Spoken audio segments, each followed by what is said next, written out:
Bonjour. Ok. Le document, tu dis que tu veux générer le sommaire et les tables de matière.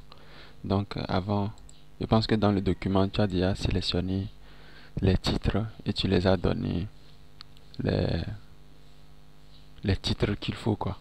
Donc quand tu prends dédicace, tu l'as sûrement euh, mis dans titre 1, remerciement, aussi dans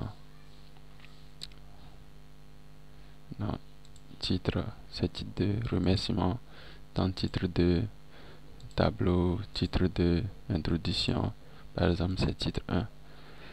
Chapitre 1 aussi c'est titre 1, premier chapitre, titre 2, deuxième chapitre, titre 2, conclusion, titre 1. Donc tu as dû faire tous ces trucs là. On avait déjà fait ça la dernière fois. Donc tu as fait ça dans le document. Donc c'est après ça maintenant on peut se mettre à générer les références et tables de matière. Donc au niveau du sommaire, ça vient juste avant introduction. Bon, là où tu dois le mettre, donc tu vas mettre sommaire. Et sommaire, lui aussi on lui avait attribué un titre. Donc moi je mets titre 1 ici. Donc tu viens juste en bas de la ligne de sommaire et tu vas ensuite dans référence. Arrivé dans référence, tu cliques sur table de matière. Tu descends et tu vas dans table de matière personnalisée. Tu cliques dessus. Donc, tu veux faire apparaître les premiers titres. Et tu vas pas faire apparaître tu vas pas faire détailler tout au niveau du sommaire. Donc, tu vas sélectionner niveau, par exemple 3 niveaux. Il va t'afficher les introductions et les chapitres et les premiers grands titres. Maintenant, si tu veux qu'il affiche plus que ça, tu augmentes à 4. Si tu ne veux pas plus, tu descends ça à 2. Par exemple, moi, comme j'ai pas beaucoup de choses dans le document là que j'ai saisi, donc je mets ça à 2. Quand tu finis maintenant, tu fais OK. Donc, il te génère ça. Et tu vas voir qu'il a mis les trucs. Bon, il a listé tout chez moi. Donc, je vais retourner. Je vais faire modifier les champs. Non, je vais supprimer ça. Je vais retourner dedans. Donc, table de matière personnalisée, je vais dire 1. Toi, tu mettras 2 ou bien 3. 1. Comme moi, je n'ai pas beaucoup de titres, je mets 1. Donc, il liste seulement les grands titres. Maintenant, si tu veux faire table de matière, tu vas jusqu'à la fin de ton document. Tu auras déjà écrit table de matière peut-être. Mais bon, si tu n'écris pas lui-même, il va te générer ça. Table de matière. Donc, tu restes en bas comme ça.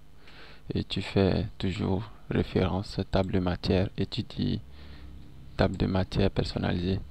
Maintenant ici tu vas sélectionner les niveaux, tu vas mettre bon, tu mets le maximum, mais bon, souvent dans le document il n'y en a pas beaucoup, mais tu mets un maximum, par exemple 8. Comme ça il te liste tout et tu fais OK.